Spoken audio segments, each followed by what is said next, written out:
akan mempresentasikan tentang etika bisnis, etika profesi, serta konsep manajemen risiko. Pertama-tama, izinkan saya memperkenalkan anggota dari kelompok kami terlebih dahulu.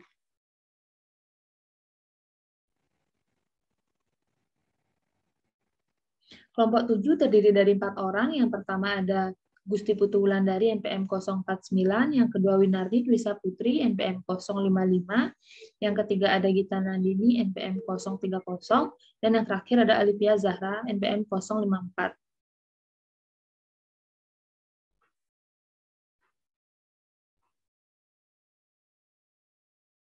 Etika bisnis. Etika bisnis merupakan pedoman dalam melakukan kegiatan berbisnis dan meliputi seluruh aspek mulai dari individu, perusahaan, sampai masyarakat.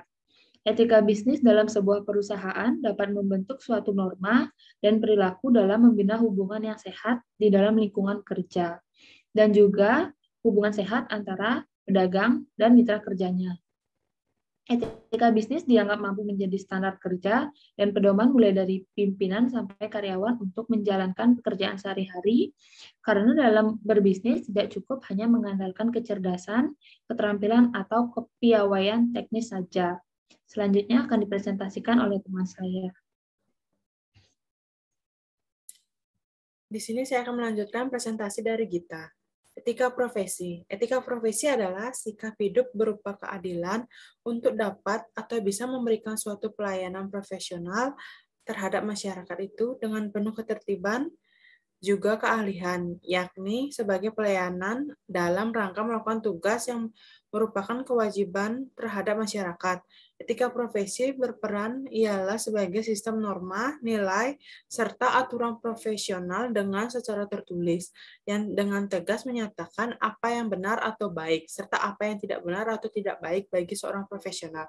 Dengan kata lain, tujuan dari etika profesi ialah supaya seorang profesional tersebut bertindak sesuai dengan aturan serta juga menghindari tindakan yang tidak sesuai dengan kode etik profesi.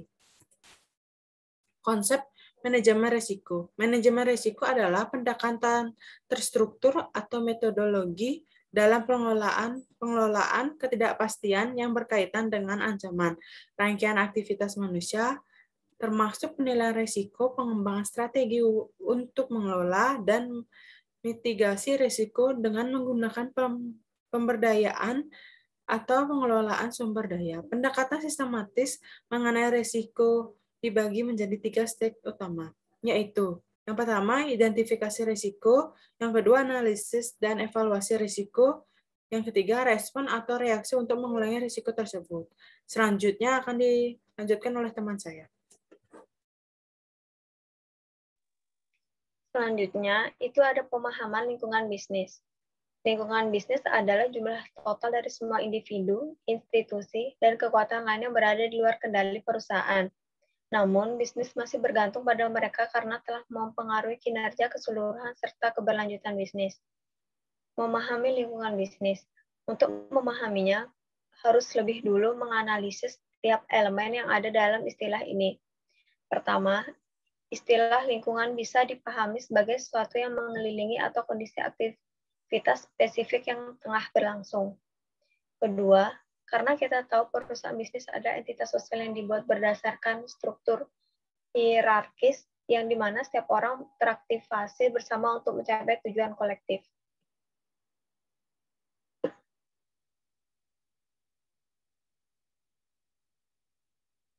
Next.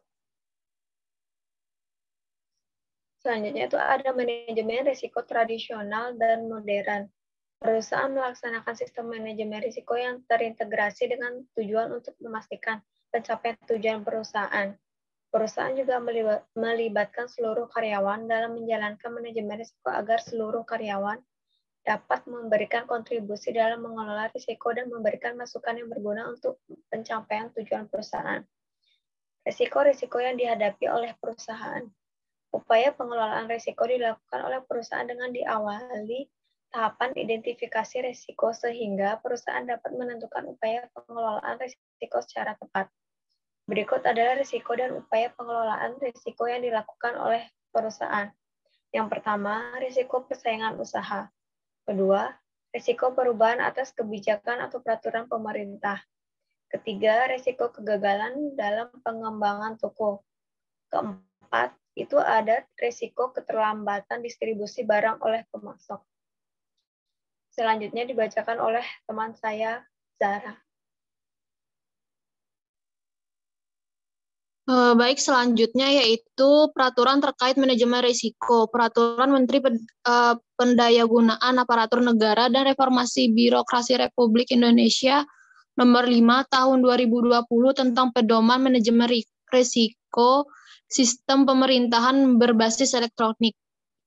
Menimbang bahwa untuk melaksanakan ketentuan pasal 47 ayat 5 Peraturan Presiden Nomor 95 Tahun 2018 tentang sistem pemerintahan berbasis elektronik, perlu menetapkan peraturan pemerintah pendayagunaan aparatur negara dan reformasi birokrasi tentang pedoman manajemen risiko tentang pemerintah berbasis elektronik.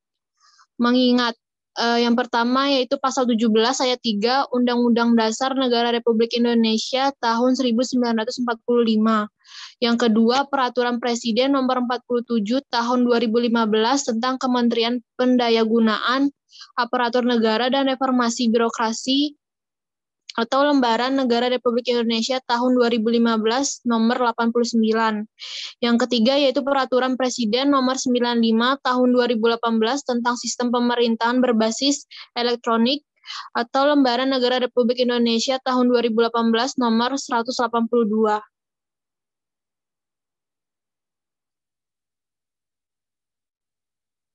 Sekian presentasi dari kelompok kami. Bila ada salah kata, mohon dimaafkan.